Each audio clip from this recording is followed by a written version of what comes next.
This story, titled When Love and Lies Collide. My name is Daniel. I'm 50 years old, and I live in a small town in Pennsylvania.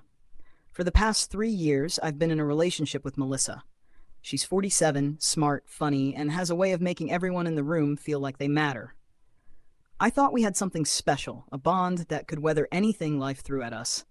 But then life threw something I never saw coming. It was a Sunday afternoon, one of those lazy days where the world feels like it's moving in slow motion. Melissa and I were sitting on the couch sipping coffee when she said, "Daniel, there's something I need to tell you." Her tone was calm, but there was something in her eyes, fear, maybe regret, that made my stomach tighten. "Okay," I said, setting my cup down. "What is it?" She took a deep breath, her hands twisting nervously in her lap. "I've been talking to someone at work, a coworker.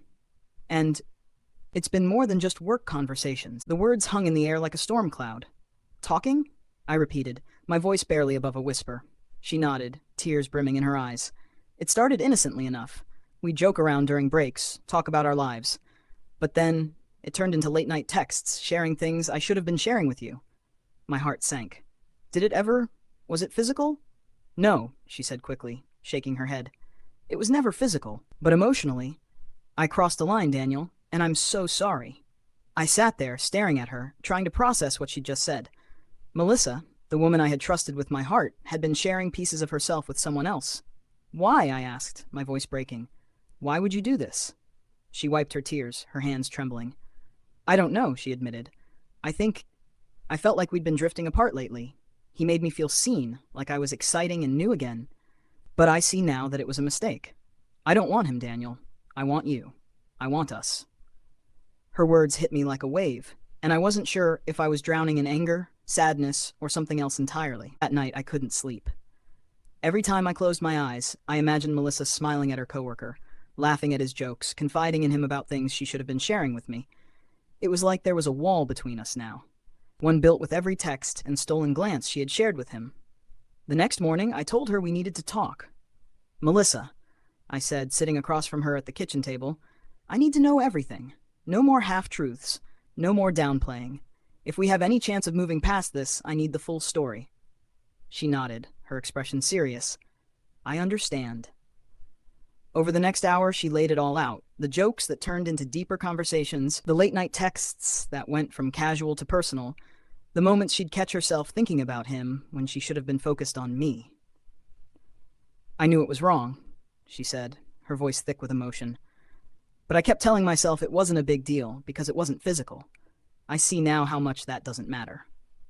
I listened, my emotions swinging wildly between anger and heartbreak. Part of me wanted to scream, to walk out the door and never look back. But another part of me, the part that loved her, wanted to understand, to believe that we could get through this. "Have you told him it's over?" I asked. "Yes," she said firmly. "I told him yesterday, before I told you. I said that what we had, whatever it was, needed to end. I blocked his number and deleted our conversations. He's out of my life, Daniel, completely." Her words brought a small, fleeting sense of relief, but they didn't erase the pain. The following days were a blur of raw emotions and awkward silences. Melissa tried to show me that she was committed to making things right. She stopped working late, spent more time at home, and made an effort to connect with me in ways she hadn't in months. But no matter what she did, the doubt lingered. One night, as we sat together watching TV, I turned to her and said, "Melissa, how do I know this won't happen again? How do I trust you?" She looked at me, her eyes filled with remorse. "I know I broke your trust," she said, "and I know it's going to take time to rebuild it. All I can do is show you, every single day, that I'm here for you and only you. I'll do whatever it takes, Daniel. Therapy, counseling, whatever you need." Her sincerity was palpable, but I couldn't ignore the nagging voice in the back of my mind. What if this was just the beginning? What if, months or years down the line, she found someone else to see her in a way I couldn't? I knew I couldn't make a decision in the heat of the moment, so I told her I needed time to think.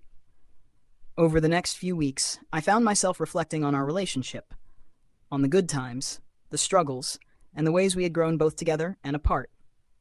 I thought about the nights we'd stayed up talking until dawn, the trips we'd taken, the little moments that had made me fall in love with her in the first place. But I also thought about the ways we had let life get in the way. Work, stress, routines. They had all created a distance between us, a distance I hadn't fully realized until it was too late. One evening, as we sat together on the back porch, I finally spoke. "Melissa," I said, my voice steady. "I love you. I do. But love isn't enough. We need to rebuild what we lost, and that's going to take time. It's going to take effort from both of us.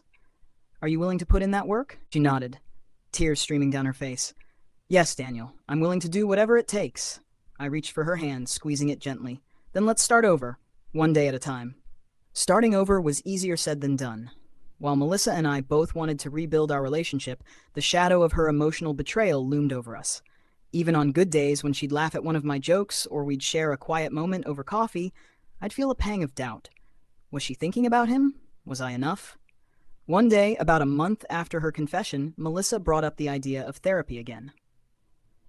"Daniel," she said, her voice soft but resolute, "I think we need help. Not just to deal with what happened, but to understand why it happened. I owe that to you, and to us." I hesitated. Therapy felt like admitting that we were broken beyond repair. But deep down, I knew she was right. If we wanted any chance at a future together, we needed to confront the cracks in our foundation.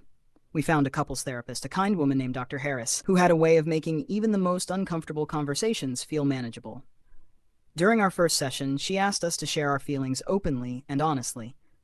"Daniel," Dr. Harris said, "how has Melissa's admission affected you?" I swallowed hard, the weight of my emotions pressing down on me. "It's shattered my sense of trust," I admitted. "I used to feel secure in our relationship, like nothing could come between us. But now, I question everything. I question myself."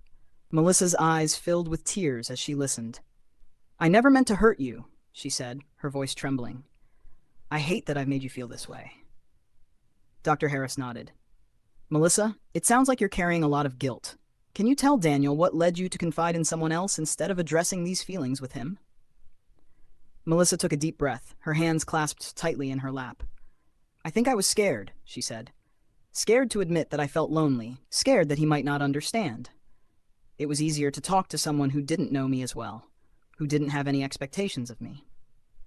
Her words stung, but they also gave me a glimpse into her vulnerability, a vulnerability she hadn't shared with me before. As the sessions went on, we began to unpack the underlying issues in our relationship, the way we'd let work and responsibilities take priority over connection, the unspoken resentments that had built up over time, the ways we'd stopped seeing each other as partners and started seeing each other as simply there.